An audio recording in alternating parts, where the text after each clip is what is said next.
in the 1950s, there were these hikers, these incredibly talented hikers. There's 9 of them that were going to take what's called their level 3 hiking test, which sounds like nothing. But in the world of hiking in Russia at the time, these are the guys. These are like the professional hikers. Okay, these are the people that can like scale Mount Everest. And to get your level 3 is like a really big deal.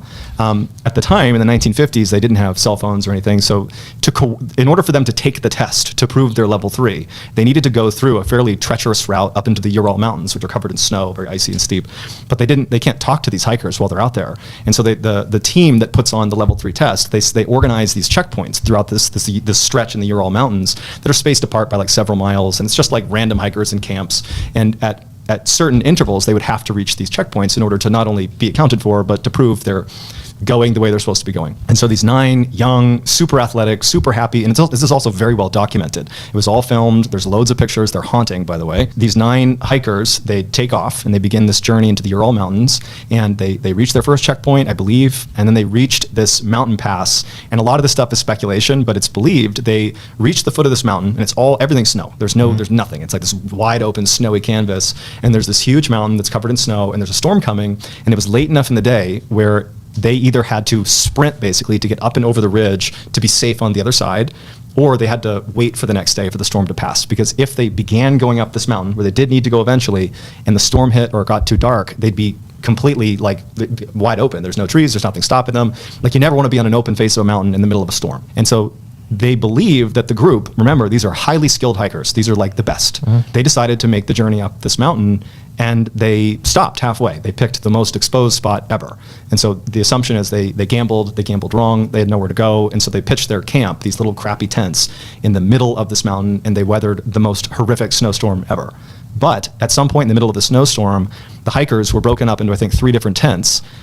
This is based on what they found. They cut their tents open from the inside, and they left like 75% of their clothes folded neatly inside of their tents. And then they walked out of their tent in a group, almost in a line, and they walked down the mountain where there was this gaggle of trees. It was, I guess you could call it a forest. It was more like crops of trees. And we don't know what they did down there, but 3 of their bodies were found up in the trees, like naked and like up on the tree. And there were all these scratch marks on the base of the tree to indicate like they had maybe even tried to go up in this tree to hide from something that was trying to attack them. Then the footsteps continued about a half mile down, like parallel with the mountain, to this cave where they found the rest of the hikers, and all of them were deceased.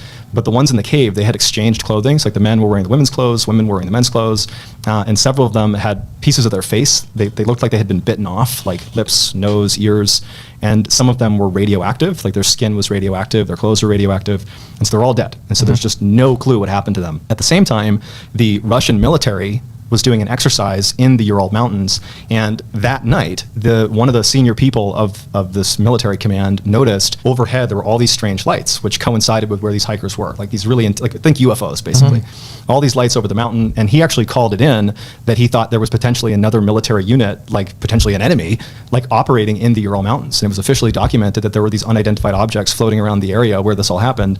And so when they found out that these hikers were all found dead and there was this sighting, the Soviet government, they investigated, and then their conclusion was an unknown, unnatural force killed them.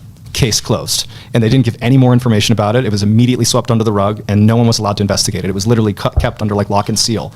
And then they reinvestigated it, ironically, like literally in 2020, and they think that perhaps an ice shelf had like broken off and killed some of them, and then like extreme hypothermia could have led them to act a certain way. Yeah.